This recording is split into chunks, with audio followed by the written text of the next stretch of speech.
All right, so I've been getting asked a lot how to flip a house, what's it look like to flip a house. We're gonna run through all the numbers on this deal. I'm gonna share as much as info as I can on this. I'm not here to gatekeep. You know, there's a lot of guys online that are saying, you know, I'll tell you this much. I get asked a lot too how to buy houses and stuff. And one of the things that I wanted y'all to know is that I'm doing a convention in May that you may not want to miss. It's going to be a full networking event. I'm going to have like a realtor there, contractors, lawyers, investors, bankers, a whole plethora of people that you do not want to miss. It's going to be nice and elegant, like an all black dressed attire event. Y'all got to pull up to that. Let's see what this guy got to talk about, though. I ain't going to lie. He sound like he know what he talking about from the jump, and I respect you. that they flip houses, and a lot of them do. But if they're not showing you what their houses look like, if they're never in front of the house or they're just in a Lamborghini or in a nice vehicle, I would think twice before you take their advice. This is a house we bought 3 weeks ago. This is actually one of the easiest flips that we'll do this year. Not much involved with it. We came through here. This is what I would consider more of like a wholesale. You know, you've got a wholesale deal where if I find this house and I call an investor and I sell it to an investor before it closes and I don't ever close on it, that's a wholesale deal. A wholesale deal is where you take it down and you do like a light rehab. That's what this would be.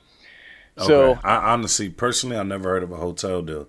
Maybe it's different in different places. I literally never heard of a hotel deal, but I mean, I'm interested to learn. This thing, you always got to be willing to learn in real estate. How'd I get the deal is what most people always ask. This was brought to me by another realtor in town. Actually, I'm a real estate agent. He brought it to me, knows that I buy real estate, and he said, hey, I've got this house over in Midwest City. It's where we're at right now. And they just want to do an as-is sale. They don't want to have to worry about moving their stuff out. And they want 100 grand. Came in here, I was like, I can give you guys 100 grand. I didn't negotiate at all. Sounded like a fair deal to me, and it is a fair deal so far. We should be able to make about 25,000 on this when it's all said and done, and we should be in and out max 90 days from purchase to. I wonder if he's saying y'all gonna make 25,000 after taxes and stuff too, because 25,000 is like 90 days. You figure that's what. You break that down, that's about 7,000, 7,500 or something like that every 30 days. I don't know if that's worth it.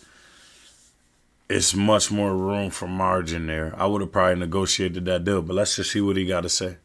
Sale, but I think that we can do it quicker than that. Hopefully 60, 70 days is the goal. And so anyways, came in here. I did tell them, hey, I want to go ahead and get the sewer line scoped because I don't want my profit going from 25 down to 15 if I've got to replace a sewer line. And so that's something that I'm always looking for. I came out here and walked it. And when I'm walking around the properties, let me just show you guys. If I'm looking at this property for a first time, we're in the Midwest, we see a lot of settling issues. So for me, I'm not a foundation guy, so take this with a grain of salt. But from my experience, if the home is settled, if it's a brick home, you're gonna be able to see it from the exterior. So a lot of times this mortar, these joints here will separate and you'll be able to see the separation. I'll walk you guys around the house. I honestly don't think there was any separation at all in the mortar, which for a home, you know, this was built in like the 60s, is pretty rare. Most of the time I'm gonna see some sort of separation. And so I'll come around the exterior first.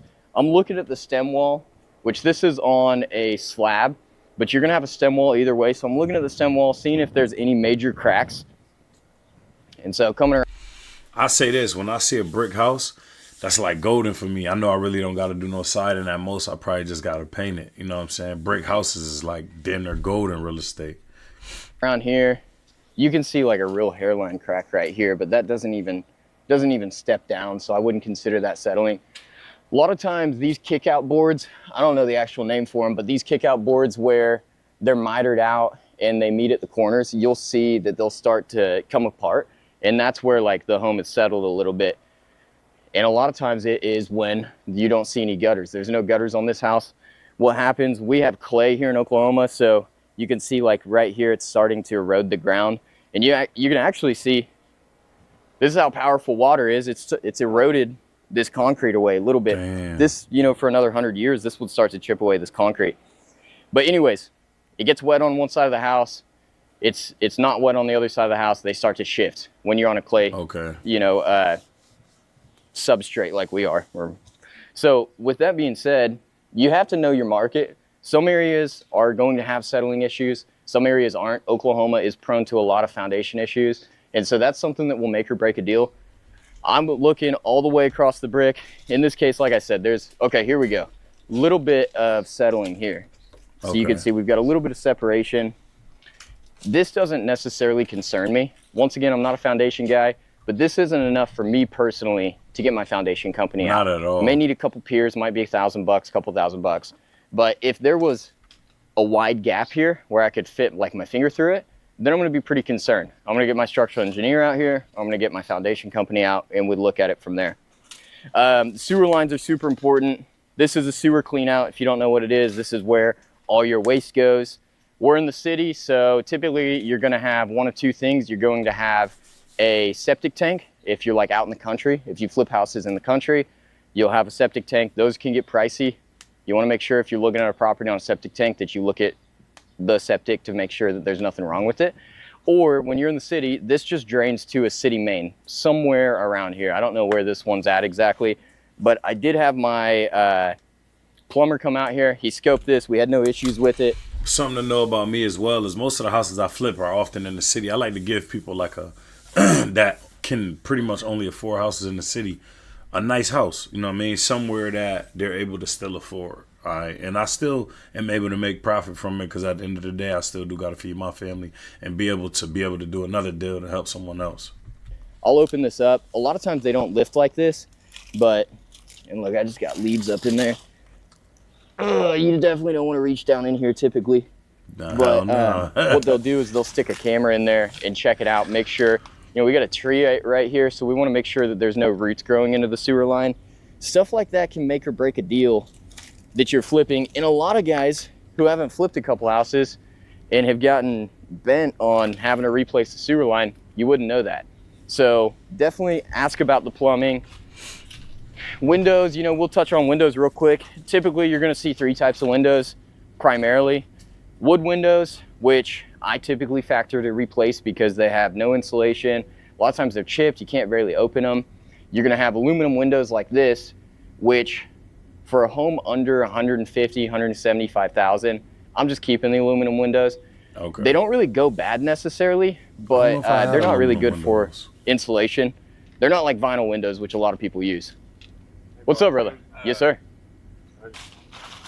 Gotta control that one there, and then there's one in that front bush, another $25. Okay, sounds good. Because I can throw that in that dumpster. Okay, sounds good. So Let's do it. We'll get that done too. Yes, sir. I'll whip out the chainsaw and Let's go.